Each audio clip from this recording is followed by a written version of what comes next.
သီလမရှိတဲ့ပုဂ္ဂိုလ်ဟာဘဝတစ်ခုရထားပြီဆိုလို့ရှိရင်သူ့အတွက်အသက်ရှည်လေဒုက္ခများလေအသက်ရှည်လေဒုက္ခများလေကိုချင်းသီလနဲ့ပြည့်စုံတဲ့ပုဂ္ဂိုလ်ကြတော့အသက်ရှည်လေပိုကောင်းလေလို့ပြောအဲ့တော့လူတိုင်းအသက်ရှည်လို့ကောင်းတာမဟုတ်ဘူးလို့ဆိုလို့တယ်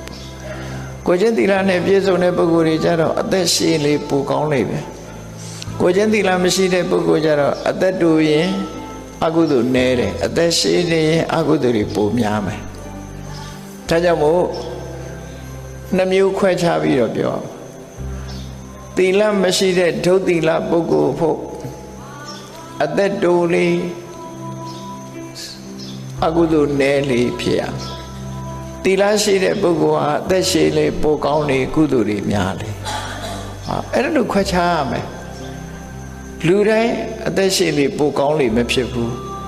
အသက်ရှည်တိုင်းမကောင်းဒါကိုလည်းပဲမြတ်စွာဘုရားဟောထားတာ